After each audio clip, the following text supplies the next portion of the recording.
Buenas tardes.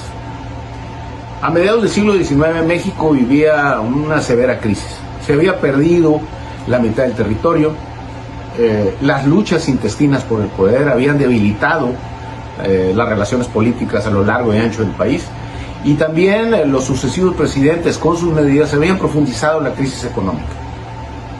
Además, para coronar esta situación de caos, la influencia de Antonio López de Santana era nociva para las relaciones políticas y económicas en el país. Sin embargo, permanecía con esa influencia notable, particularmente en el centro de nuestra república. Sonora permanecía alejado y distante de todos estos conflictos. Sin embargo, también era objeto de apetitos por aventureros que intentaban ensayar algo que había sucedido en Texas en 1835, separarlo del resto de la república y así crear una entidad propia. El 13 de julio de 1854 desembarca en Guaymas el conde Rousset de Bourbon. Rousset de Bourbon, francés, miembro de una aristocracia de origen rural, pero a fin de cuentas un aventurero más. Había estado en Sonora un año antes y había también provocado algunas desavenencias con el gobierno y con los militares, y así decide regresar al año siguiente con un contingente numeroso de alrededor de 400 personas provenientes de distintas nacionalidades, chilenas, norteamericanas, alemanas, en fin, y francesas particularmente. Desembarca en Guaymas. De inmediato las autoridades militares, el general Yáñez, es avisado y decide hacer frente a esta invasión.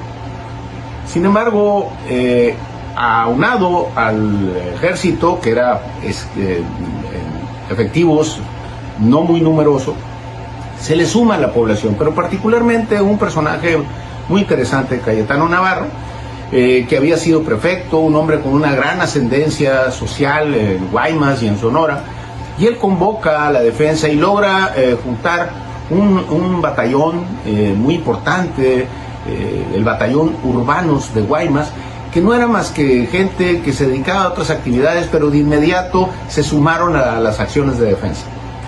Gracias a la conjunción entre aquel batallón de civiles o milicianos, junto con el de militares, logran repeler la invasión, y para la tarde de ese mismo día prácticamente tienen el control del puerto y dominan y derrotan a los invasores. En agosto será fusilado Rousset de Bourbon, y ahí acabará estas aventuras recurrentes de aventureros. Sin embargo, el apetito por Sonora continuará y habrá otras acciones en el futuro. Este sentido de pertenencia que tenían los sonorenses de la época, aunado a las armas nacionales, fue una situación virtuosa. Más allá de las diferencias políticas que había entre ellos, defendieron el territorio con patriotismo y con un valor demostrado. Hoy, desafortunadamente, en México estamos viviendo etapas críticas donde empezamos a ver divisiones. Y es muy difícil lograr la unidad de los mexicanos, y todas las mañanas el presidente de la República, la máxima autoridad de nuestro país, llama a la división. Muchas gracias.